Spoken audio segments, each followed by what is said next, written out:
Last but not the least, let's talk about my favorite powders of the year. In terms of loose powders, I've loved two.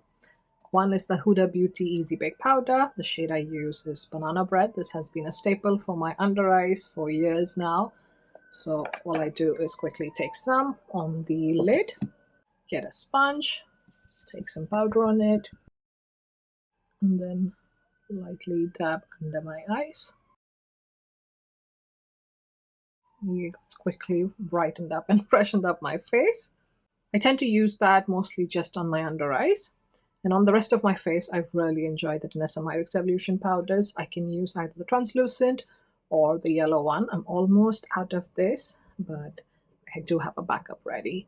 This is like a very lightweight powder, if that makes sense, but still mattifies the skin wherever you need it.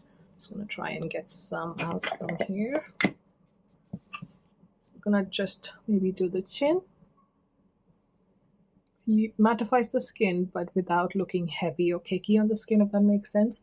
Skin still looks like skin, which is what I absolutely love about this powder, which is also why I carry the entire range in my freelance kit. Some pressed powders that I've been absolutely loving. One is the Charlotte Tilbury Airbrushed Brightening Powders. I also love their regular airbrush powders, but these have been extra good, especially for the under eyes, this one, and this one for setting the rest of the face. Just going to quickly show you the white one. So if I add it right here, you can see the subtle brightness it's added to this eye compared to this one. Just going to balance it out. So I like to use it right here where my eye almost dips, so there's like a shadow there. So I tend to use this right here just to lift that area a little bit more. And with this one, I can use it all over the rest of my face. So I'm going to show you on one half of my face.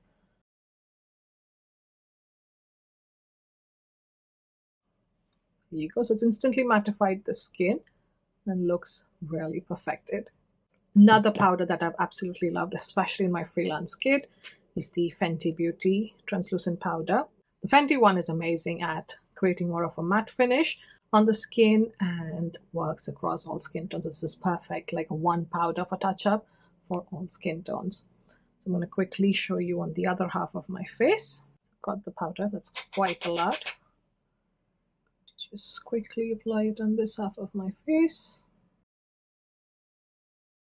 So you can see that compared to the Charlotte Tilbury side, this one looks more matte.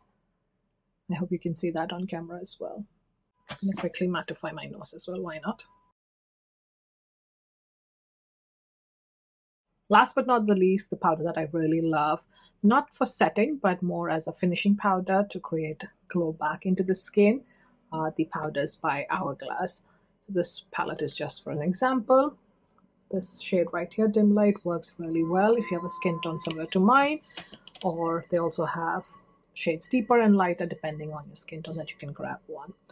Just quickly going to use this brush right here. And there you go. Those are my top powders. I almost forgot. There's a lip series that we're completely missing. So come back tomorrow if you want to see my favorite lip products.